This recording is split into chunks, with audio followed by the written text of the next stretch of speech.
So it has been 9 years. Yeah. It feels like forever since your last album.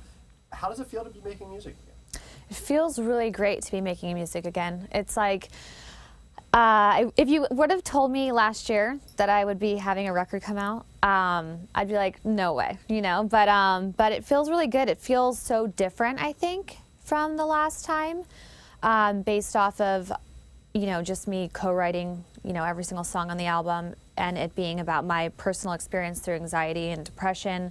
It just feels like the most authentic thing I've ever done in my career. What was the catalyst for you to start recording again? You know, I think, well, obviously the label Big Noise.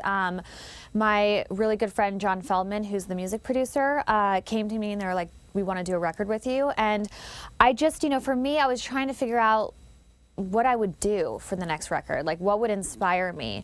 And I had been going through a lot recently, but I also have really dealt with anxiety my whole life and became really aware of it over the last 2 years. So I got into the studio and I wrote a song called Symptoms with my co-writer, Rachel, and from there I was just like, I think I know what this is. And I just started to like be really creative and like I put my heart and soul into this record, and being very, it's scary because I'm being really vulnerable and I'm sharing my experience through all of that, but I feel like it's important to like start the communication about, you know, what we all go through.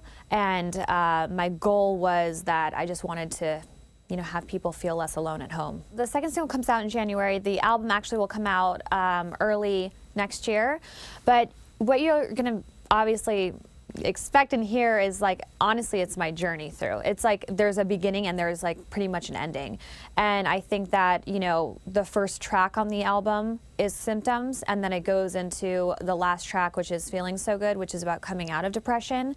And it's upbeat with like a pop, you know, electronic feel, because I really wanted, you know, I don't really want to have people dwell in the music of what they're going through. I wanted them to relate to it and still know that it's going to be okay and that you can get through it. And kind of like, I don't know, I just didn't want to have it to be too weighty, I guess. So yeah, I think people are going to be like, I mean, I love the music. I think it could stand on like its own without even about the message of it. But I think that people will really get to know who I am as a person versus a character. Talk to us about Voices in My Head. I heard you singing it earlier, very catchy stuff. What does that mean to you? What's that about? Yeah, Voices in My Head is one of my favorite songs. That's why it's a single. But it's actually based off an experience, like a specific experience that I had around New Year's and with my husband. And so it's really, like I said, the whole album is personal.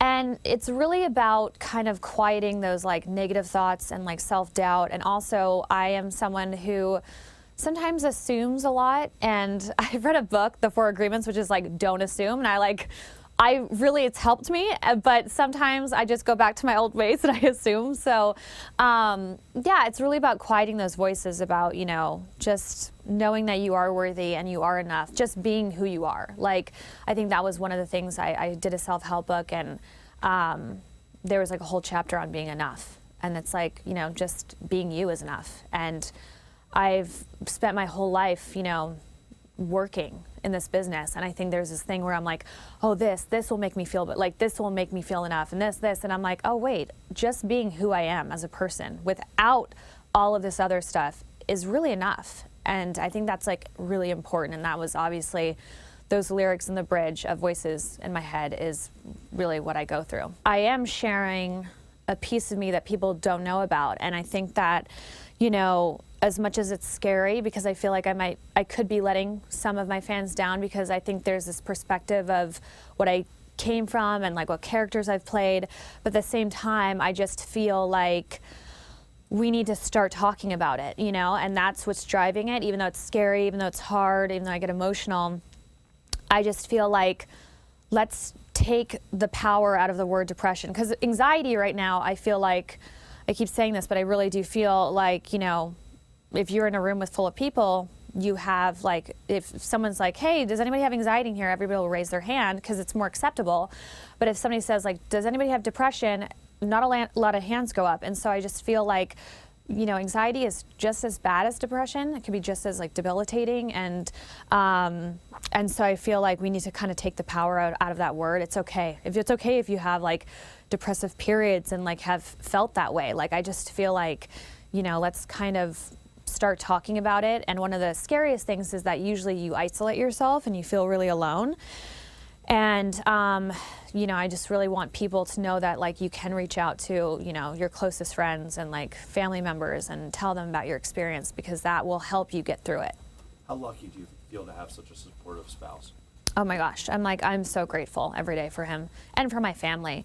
But like, he really is just like a solid dude. And like, he's just there. He just talks to me about everything. And it's just so nice.